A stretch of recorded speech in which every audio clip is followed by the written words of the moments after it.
আলী রাদিয়াল্লাহু তাআলা আনহু তার যে তার সময়কালে তার যে খেলাফতের সময় তার তরবারি চুরি করেছেন একজন, এরকম একজনের অভিযোগ নিয়ে কাজীর কাছে গিয়েছিলেন এবং সেই লোকটিকেও ধরে আনা হয়।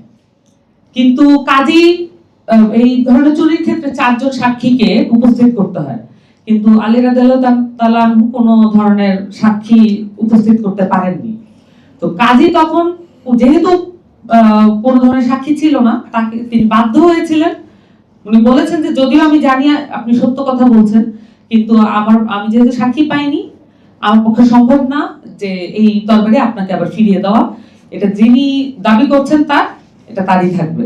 এবং ওই লোক উনি ছিলেন অমুসলিম এবং এই ধরনের বিচার কার্যক্রম দেখে উনি মুসলমান হয়ে যান।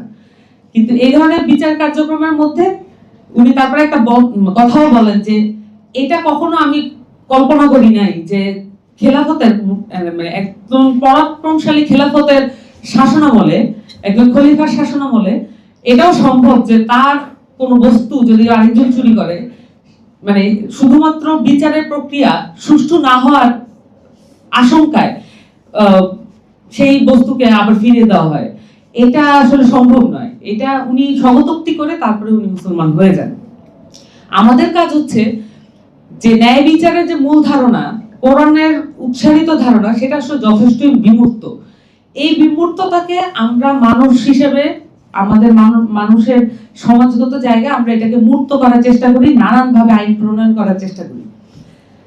কোরআনে আসলে এটা আলোচিত হয়েছে, কোরআনের ন্যায় বিচার এতটাই গুরুত্বপূর্ণ যে ঈশ্বর পৃথিবী সৃষ্টির অন্যতম এবং মূল কারণ হিসেবে ন্যায় বিচারকে দেখানো হয়েছে বারংবার, এবং শপথ রক্ষাকেও এখানে খুব গুরুত্বপূর্ণ জায়গা দেওয়া হয়েছে। এবং ন্যায় বিচার আসলে তখনই ন্যায় বিচার হয়ে উঠবে যদি তা আমাদের পরিবার এবং আমাদের সমাজের সকল বন্ধনকে অতিক্রম করতে পারে।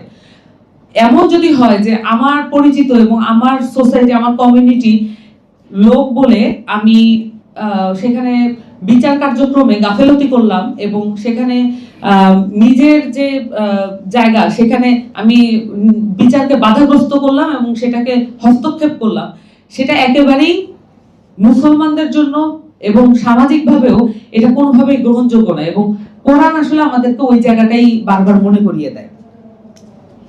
এবং আমরা যেটা হয় যে আমরা দেখেছি যে আমাদের যে ফ্যাসিস্ট শাসনামল এবং যদি 53 বছরের শাসনামলও দেখি, প্রত্যেকটা শাসনামলে আমাদের বিচার ব্যবস্থাকে এবং আমাদের আদালতকে ব্যক্তি স্বার্থ এবং ব্যক্তি যে ক্ষোভ সেটার বশবর্তী হয়ে এই আদালতকে ব্যবহার করা হয়েছে।